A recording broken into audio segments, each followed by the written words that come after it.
जो शुरू कर रहे हैं कबीर की साखियाँ। कबीर के बारे में आप जानते हैं, जैसे कि कबीर एक समाज सुधारक थे। समाज को उन्होंने बहुत सुधारने का प्रयास किया अपनी बातों से, अपने उपदेशों से। तो अपनी बात को ये ऐसे दोहों के माध्यम से कहते थे। जो भी समाज के अंदर जाति धर्म के द्वंद्व होते थे, लड़ाइयाँ होती थी, उसके लिए उस पर हमेशा वो कटाक्ष करते थे और उसके बारे में हमेशा ही बात कहते हुए ये कहते थे कि इस तरह से धर्म से संबंधित, ईश्वर से संबंधित लड़ाइयाँ नहीं लड़ें, क्योंकि धर्म या ईश्वर दो अलग अलग चीज़ नहीं है। इस तरह से समाज को सुधारने के लिए, समाज को सही रास्ते पर लाने के लिए उन्होंने बहुत से दोहे कहे हैं। जैसे वो मूर्ति पूजा के विरोधी थे और मांस खाने के विरोधी थे, तो वो सब भी वो उस दोहों के माध्यम से वो कहते थे। और नीति से संबंधित बहुत सी बातें, जैसे बड़ा हुआ तो क्या हुआ, जैसे पेड़ खजूर पत्ती को छाया नहीं, फल लागे अति दूर, ऐसे बहुत सारे, यानी कि नीति से और किस तरह से समाज को रास्ता दिखाया जाए, इस बारे ऐसे इसके लिए प्रसिद्ध थे कबीर दास जी।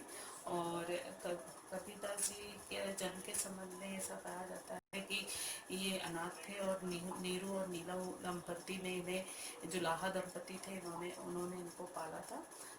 और ये किसी धर्म को नहीं मानते थे। और उन्होंने जो कुछ भी लिखा है वो अपने अनुभव से लिखा है, ऐसा इनके बारे में कहते हैं। क्योंकि ये निरक्षर थे, अक्षर ज्ञान नहीं था, और जो ये कहते थे इनके शिष्य जो उसको लिखते थे, वही इनके ग्रंथ बीजक में संग्रहित है। तो आज उन्हीं की साखी। अब कबीर की साखी से तात्पर्य यह है, ये वास्तव में ये अपने शिष्यों के सामने कहते थे। जो भी बोलते थे उद्देश्य उसको शिष्यों के सामने, लोगों के सामने कहते थे, और उनके शिष्य इसको लिख लेते थे। तो ये साक्ष्य था सबके सामने, सच था, साक्षी थे सब लोग इसके, इसलिए वो साक्षी कहते थे। और साक्षी विध्वंस टूट कर साखी बन गया। तो आज हम शुरू कर रहे हैं कबीर की साखियाँ। पहली साखी है, जाति न पूछो साधु की, पूछ लीजिए ज्ञान, मूल करो तरवार का, पड़ा रहन दो ज्ञान। यहाँ पर कबीरदास जी कहते हैं कि साधु की जाति मत पूछो, उसके ज्ञान को पूछ लो। जैसे तलवार की कीमत होती है, मोल तलवार का होता है, ज्ञान को पड़ा रहने दो। अर्थात किसी भी व्यक्ति की पहचान उसके ज्ञान से, उसके शील से, उसके स्वभाव से होती है, उसके जाति से नहीं। और तलवार का मोल होता है उसके धार से, उसके बने हुए आकार से, ना कि म्यान से। इसी बात को कबीर ने कहा है। और इसका अर्थ लिख लेते हैं। देखिए इसका अर्थ क्या है, देखिए प्रसंग।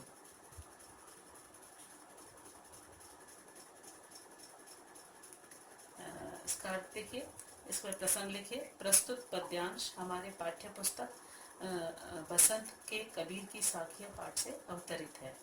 प्रस्तुत पद्यांश में पद्यांश के कवि प्रस्तुत पद्यांश के कवि कबीरदास जी हैं।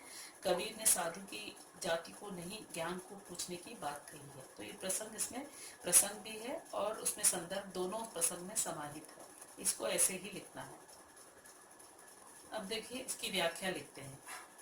व्याख्या क्या है, जैसे जो अर्थ मैंने आपको अभी बताया वही है। प्रस्तुत पद्यांश में कवि कहते हैं कि साधु की जाति को मत पूछो, साधु की जाति को मत पूछो, उसके ज्ञान को पूछ लीजिए। क्योंकि मोल अर्थात कीमत तलवार की देते हैं, म्यान की नहीं। अर्थात महत्व ज्ञान का होता है, जाति का नहीं। ठीक है। इसके बाद हम शुरू करते हैं दूसरी साखी।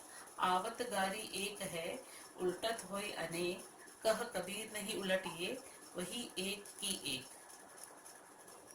यहाँ पर जब इसका प्रसंग लिखें तो दूसरे साखी का, प्रस्तुत पद्यांश में कवि ने गाली का कोई जवाब ना देने की बात कही है। यानी कोई आपको गाली देता है तो उसको वापस गाली ना देने की बात कही है। तो इसको अर्थ समझते हैं हम पहले। आवत गाली एक है, एक गाली ही कोई हमें देता है, हमारे पास एक गाली आती है। उलट होती हो अनेक, जब हम उसको पलट कर वापस गाली देते हैं तो वो एक का अनेक हो जाता है, यानी वो नहीं रुकता है ना। तो इसलिए कबीर कहते हैं कि आवत गारी एक है, उल्टत हुई अनेक। जब वापस जाता है तो फिर वापस एक, फिर अनेक, फिर एक, अनेक, ऐसे लेना देना चलता रहता है। कह कबीर नहीं उलटिए वही एक ही एक। कबीरदास जी कहते हैं यदि आप इसको नहीं उल्टोगे यानी वापस नहीं करोगे तो वो एक का ही एक ही रह जाएगा, वो अनेक नहीं होगा। तो इसलिए बुद्धिमानी इसमें है कि गाली कोई आपको देता है तो आप चुप रहें, नहीं तो एक की अनेक गाली हो जाएगी, क्योंकि हम भी वापस गाली देंगे, फिर वापस वो भी देगा, इस तरह से क्रम चलता रहेगा और एक का अनेक गाली हो जाएगी। इसकी व्याख्या लिखते हैं। प्रस्तुत पद्यांश में कवि कहते हैं कि कोई हमें गाली देता है तो हमें उसका जवाब नहीं देना चाहिए, क्योंकि यदि हम जवाब नहीं देंगे तो वो एक ही रह जाएगी, क्योंकि जवाब ना देने पर और गाली नहीं देगा। कभी कभी कहते हैं कि यदि पलटकर उत्तर नहीं देते हैं तो वो गाली एक ही रह जाती है, अनेक नहीं हो पाती, जबकि गाली का जवाब गाली से देने पर एक गाली अनेक हो जाएगी। इसके बाद देखिए तीसरी साखी। माला तो कर में फिरे, जी भी फिरे मुख माही, मनुआ तो दहु दिसी दिसी गिर फिरे, यह तो सुमिरन नाही। यहाँ पर इसका जो है अर्थ यह आ रहा है कि कभी कबीर कहते हैं कि माला तो हाथ में फेरते हो और जीभ में जीभ में अर्थात मुंह के अंदर जीभ मंत्र जपती है। मनुआ तो दहु दिसी गिरे फिरे, और मन क्या है, चारों दिशाओं 10 दिशा यानी चारों दिशाओं में घूमती है। यह तो सुमिरन नाही, इसको हम भक्ति कैसे कह सकते हैं, ऐसा कभी कबीर कहते हैं। ठीक है, इसको जब लिखोगे तो और अर्थ समझ में आएगा। इसका प्रसंग है। प्रस्तुत पद्यांश में कवि कहते हैं कि भटकते मन के साथ जपी हुई माला भक्ति नहीं दिखावा है। इसके बाद इसकी व्याख्या लिखते हैं। व्याख्या लिखिए। प्रस्तुत पद्यांश में कवि कहते हैं कि माला हाथ में फेरते हैं, मंत्र मुंह में जीभ जपती है, मन तो 10 दिशाओं में फिरता है, अर्थात भटकता रहता है, इसे भक्ति कैसे कहें, ये भक्ति नहीं दिखावा है। तो ये इसका अर्थ हो गया। अब हम चौथी साखी देखते हैं। कबीर घास न निंदिए जो पाऊ तली होए, उड़ी पड़े जब आँखी में खरी दुहेली होए। इसका प्रसंग है, प्रसंग नहीं, पहले अर्थ समझा देती हूँ। कबीर घास न नींदिए, कबीर कहते हैं घास की निंदा कभी मत करिए। जो पाँव तली होए, पाँव के नीचे उसको मत दबाइए, अर्थात उसको कमजोरों की निंदा मत करिए, कमजोरों को कम मत समझिए।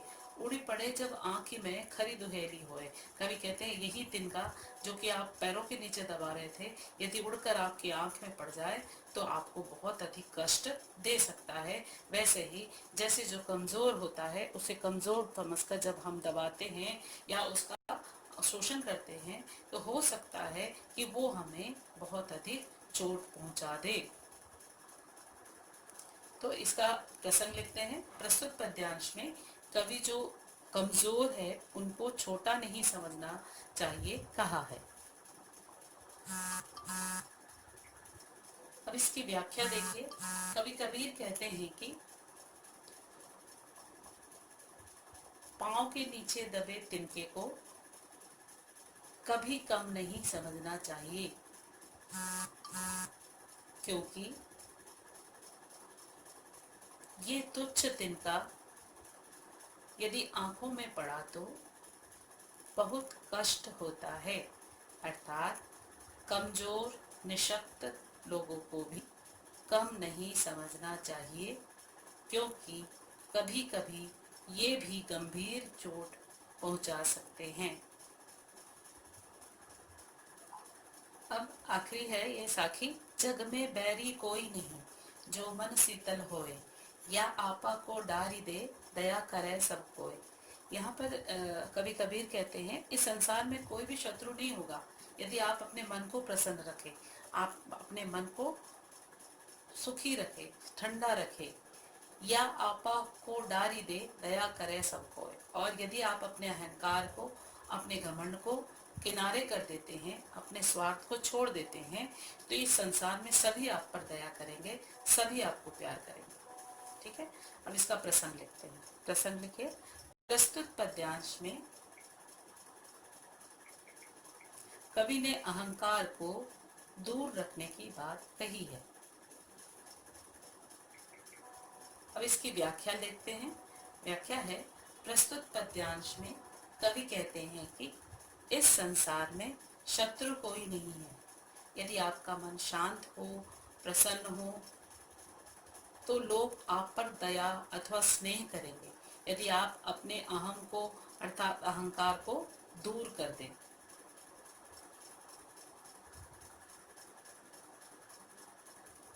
अब इसके प्रश्नोत्तर देखिए। प्रश्न पहला है, तलवार का मान होता है, म्यान का नहीं, है ना। उक्त उदाहरण से कबीर क्या कहना चाहते हैं, इसका उत्तर लिखेंगे। तलवार का महत्व होता है, म्यान का नहीं। उक्त उदाहरण से लेखक यह कहना चाहते हैं कि गुण का महत्व होता है, जिसमें यह समाहित है अथवा है उसका नहीं।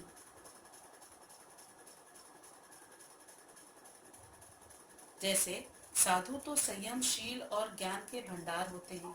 वो किस जाति अथवा धर्म के हैं, इससे उनके गुण में कोई अंतर नहीं पड़ता है। यह हो गया पहला। अब प्रश्न दूसरा, पाठ की तीसरी साखी जिसकी एक पंक्ति है, मनुआ तू दहु दिसी फिरै यह तो सुमिरन नाही, के द्वारा कबीर क्या कहना चाहते हैं, इसका उत्तर लिखेंगे। पाठ की तीसरी साखी के माध्यम से कवि यह कहना चाहते हैं कि भक्ति का दिखावा मत करो। हाथ में माला लेकर बैठने से कोई भक्त नहीं हो जाता। यदि चारों ओर भटक रहा है तो भक्ति कैसी। प्रश्न तीसरा देखिए, कबीर घास की निंदा करने से क्यों मना करते हैं, पढ़े हुए दोहे के आधार पर स्पष्ट कीजिए। कबीर कहते हैं कि तुच्छ समझकर किसी का निरादर नहीं करना चाहिए, क्योंकि जैसे हम तिनके को तुच्छ समझकर पैरों से दबा देते हैं, किंतु यही तिनका आंखों में पड़ जाए तो भारी कष्ट दे सकता है। इसलिए कबीर घास की निंदा करने से मना करते हैं। ठीक है। इसके बाद अगला क्वेश्चन है, मनुष्य के व्यवहार में ही दूसरों को विरोधी बना लेने वाले दोष होते हैं। यह भावार्थ किस दोहे से प्रकट होता है।